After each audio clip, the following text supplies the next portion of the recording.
Здравствуйте, ребята! Добро пожаловать на 47-й урок. Тема урока– почему надо охранять природу. Задание номер 1. Обоснуй. Рассмотри кластер. Ответь на вопрос, что дает природа человеку. Выбери нужные слова. Воздух, машина, вода, дом, пища, велосипед, красота, отдых, компьютер, солнце. Запиши в тетрадь по образцу. Природа дает человеку. Воздух.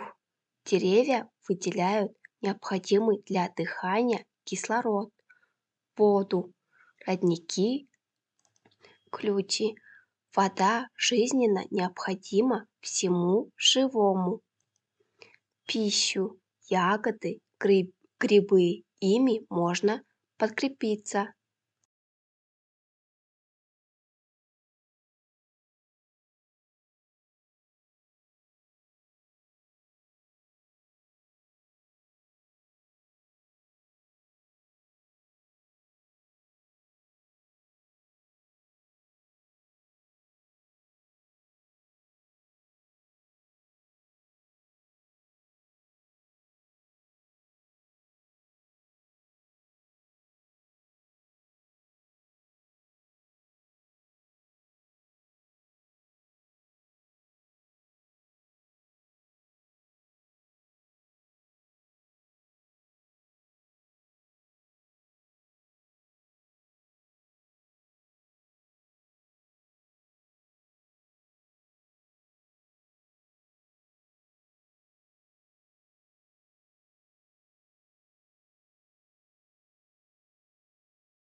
Я узнала о морской корове и о золотой лягушке, потому что людям понравилось их мясо, и они много их активно истребляли. Третье.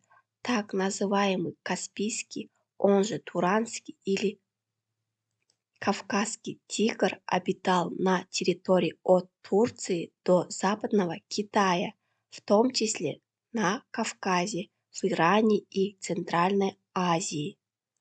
Сохранились сведения о массивности каспийских тигров: 224 см в длину и массе тела до 240 кг, и выносливости. Животные с легкостью преодолевали до 100 км пути в день.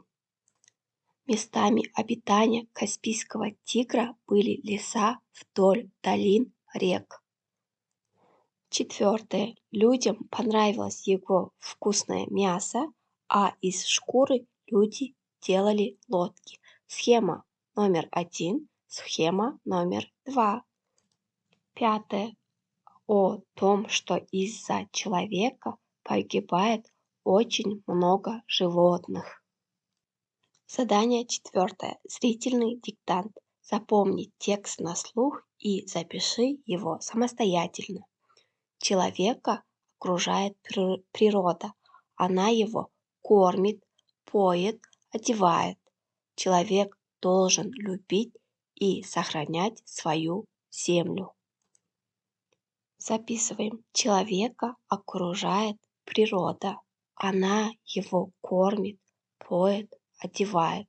Человек должен любить и сохранять свою землю.